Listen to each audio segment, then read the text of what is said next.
Hey everybody, welcome back to Sounds Like a Drum, Cadence Independent Media Production. If you're just joining us, we are messing around with tone like we normally do, but in particular with some unusual drums with a very unusual tuning system on them today.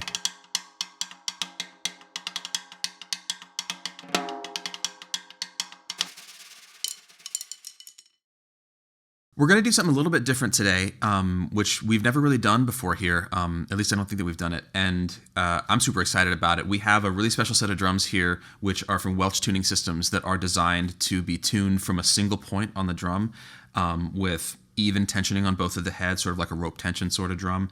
And they're very quick to tune. They're very fun to tune. And they're extremely resonant, which is super fun.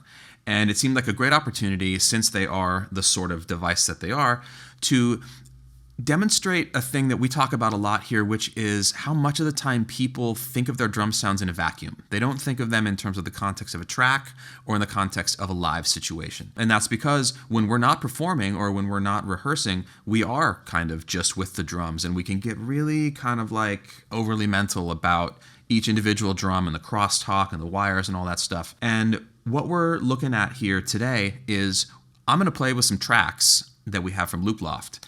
And we're going to go through some different tunings with the same backing track just to see how changing a sound can completely alter the way that you sound in the track. It'll also alter what you're inspired to play on that track. This is a bit of music from Charlie Hunter, a great guitarist, and we're just going to kind of like compare a little bit, like make some choices and see what we like and what makes sense with the track.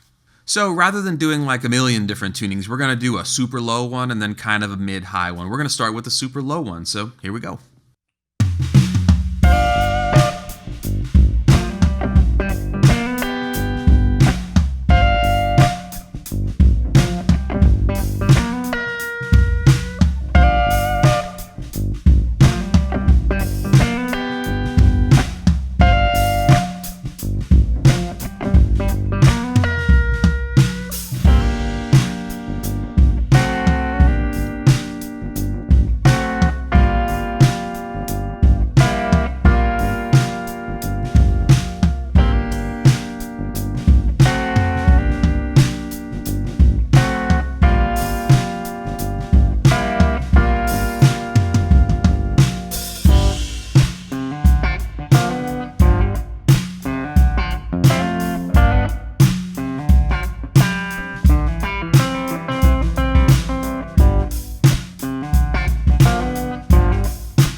Now again, as we always do here, no compression, no EQ. These are raw drum sounds. They are unproduced. It's just the sounds of the mics going right in. So you can trust that like there's no funny business going on here. That's literally what they sound like in the room. That's what they sound like where I'm sitting.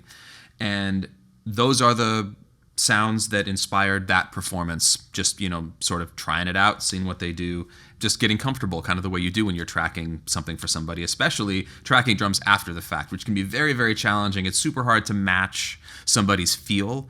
And even if they played to a click, there's those little micro adjustments that you make as a group when you're playing together, which is another thing that makes recording on your own a totally unique challenge. And now here are the drums individually.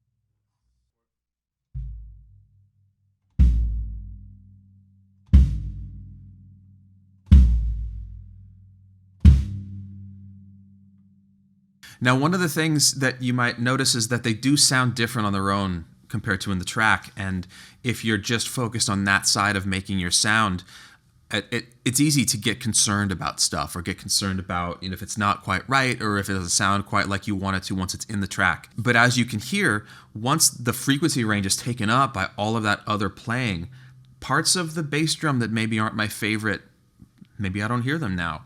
Or conversely, there might be something that you were appreciating about the drums by themselves that now you're starting to lose. And that's because there's only so much frequency space on a track. And if you've got bass and guitar playing at once, which is what Charlie does, that takes up most of the frequency spectrum. So you're looking at transients trying to get through all of that stuff already. And that can make for some of those really fat, really beautiful sounds that we know and love in the context of a tune sound kind of bananas by themselves. Even all of the sort of like drums alone or drums soloed tracks that have turned up on YouTube and different places on the internet in the last few years have been incredibly telling, like Nirvana tracks. They sound so different alone. And when they were making that, they were thinking about the context, and that's why it works. All right, now we're going to crank them up, and I'm going to try a different approach, same backing track. Try and keep up with it, and we'll see how it goes.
And now here are the drums individually.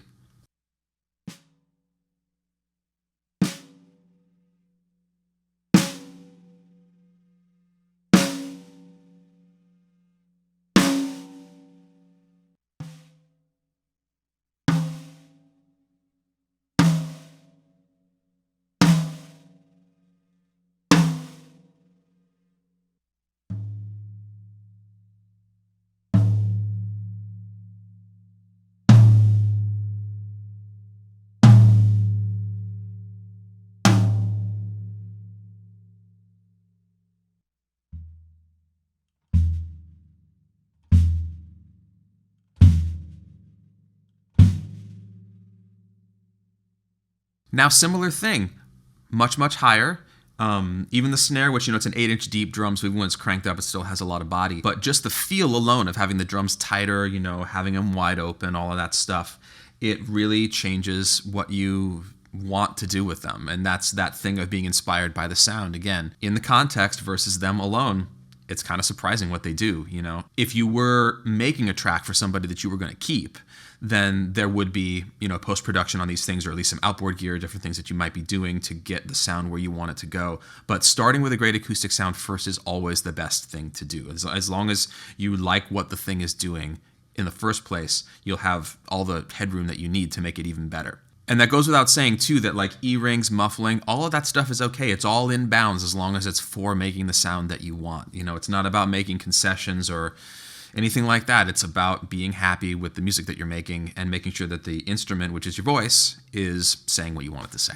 All right, that about does it. Thanks so much for watching. Thank you to Welch Tuning Systems for providing these drums and helping out with this video. It's been really fun experimenting with them and finding my way around what is kind of a new instrument for me and for us here at the studio. It's super fun. Please like, comment, and subscribe, and click the notification button below so that you hear about new videos that are coming out sort of sporadically in this turbulent time that we're in. Also follow the link below to our Patreon if you'd like to help support and keep us going here.